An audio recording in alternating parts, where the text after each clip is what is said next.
I had a long day yesterday. I went by, I saw AJ, our friend. Good. Today is his last day at St. Luke's, inpatient. He goes home today. That's so good to hear. And then next week he will do a sit down with Ability KC, and then they'll do outpatient all day there.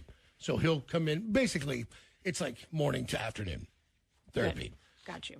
So we're working out how it's all going to play out. I'm not going to be able to take him in the morning, but I think it'll work out where if he won't be driving right away, mostly because he has a giant open heart surgery scar. And, right. And people and cardiac surgeons like, no, you shouldn't drive because that airbag hits you in the chest, it's over. Now there are airbags on the other side, too, so you need to get somebody who drives well. Sure. You know. And then they're just buttoning up some of his last motor skills just to test him into that world and go, hey, because the last thing in the world you want is to have a car accident because of something silly and screw yourself up. And have to go through everything all over again, and maybe then some. So, but he is doing really, really well. So well that I thought what might be a 2-week to 3-week stay at St. Luke's turned into 10 days because he tested through everything. So he's doing great. God bless him. Yep. He's a sweet, smart cat, but determined is what I think when I think of him. For a guy who they found him on the ground, his heart had stopped for 6 to 8 minutes. It's on the security camera. Him going down, he stops moving. They check on him. They activate EMS. They get there incredibly fast, recognize he is in cardiac arrest, hit him with the paddles 5 times on the way to Olathe. They get him on a vent. He survives that. He wakes up. We're all terrified there's going to be some vegetative state or neurological damage. You just don't know. And, he'd been without oxygen. Yep. And he wakes up, and he's amazing within 4 days. Not perfect, but so much further than you could have ever hoped for. Both arms, both legs, cognizant, understanding, aware, alert. And then they dropped the second bomb it wasn't just a V-fib electrical issue. When they started to dig into why, massive blockage. And the reason that was somewhat surprising is it didn't present like a massive heart attack. That's not what he had. He didn't have this troponin protein that gets ejected into your body. Right. So it thought it was like, when people have to have pacemakers put in or a defibrillator. So that you went to major open heart surgery then. And you wait because you've already suffered a slight injury neurologically. Yeah. Because it can be more of that. Because you have to go on a heart-lung machine for 3 or 4 hours. Yeah. They make the decision it's too dire. We should do this now so he doesn't go through the massive heart attack where it just locks up hard. Because then you damage the muscle even further. It really is bad. We go through that. He comes out.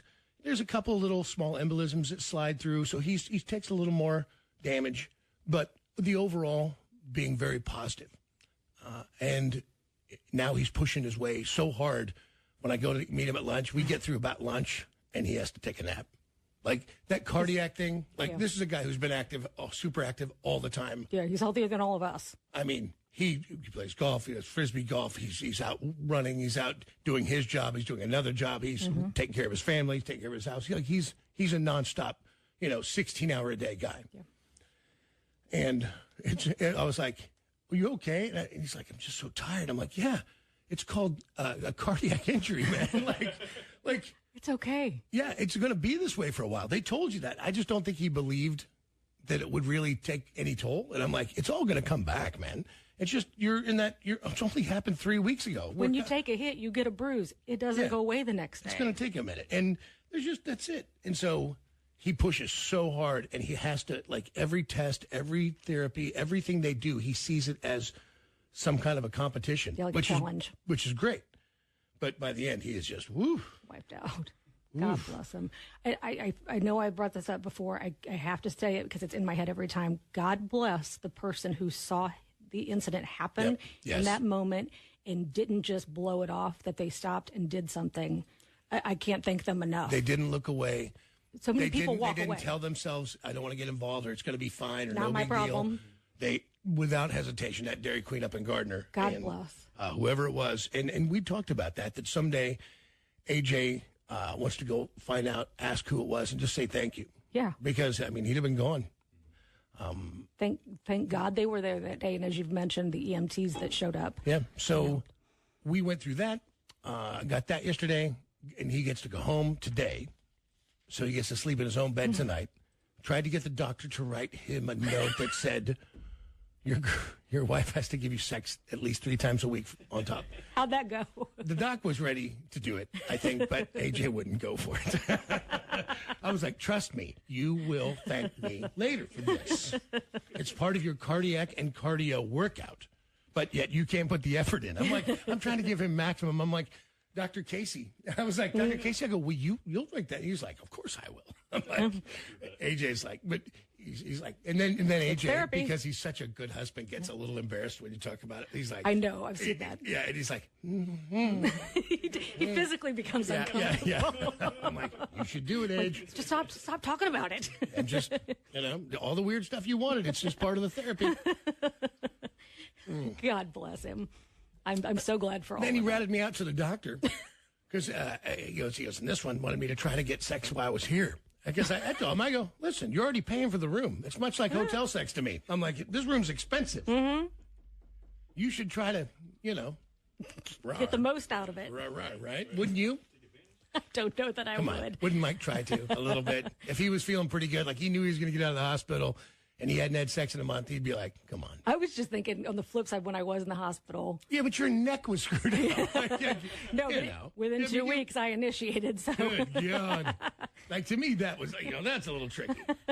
I didn't care. I am a man. Well, then he tells the doctor this, and then the doctor's like, yeah, well, you're not the only ones that have done that. Just so you know. And he didn't.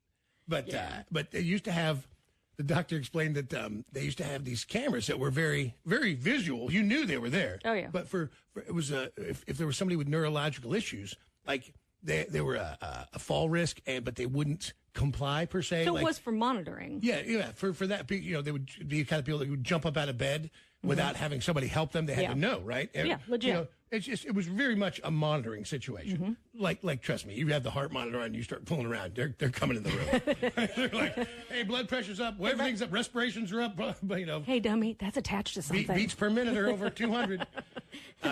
And then they realized, they were like, oh, we got to take those out. Because sometimes they accidentally captured people. Just showing how much they love them. That's right. They were like, oh, they don't belong. They don't have them anymore. That's what those, not here, people. Well, listen. Take it outside. Life is short. I understand you. Don't bang it outside a hospital. That's just creepy. What, the cafeteria? Is that better? I just find a bathroom with a locked door. I don't know. I didn't even think about it in the hospital, but... But he did not. Today will hopefully be his day. Okay, you still got time, AJ. So we're very happy with him. But I left there,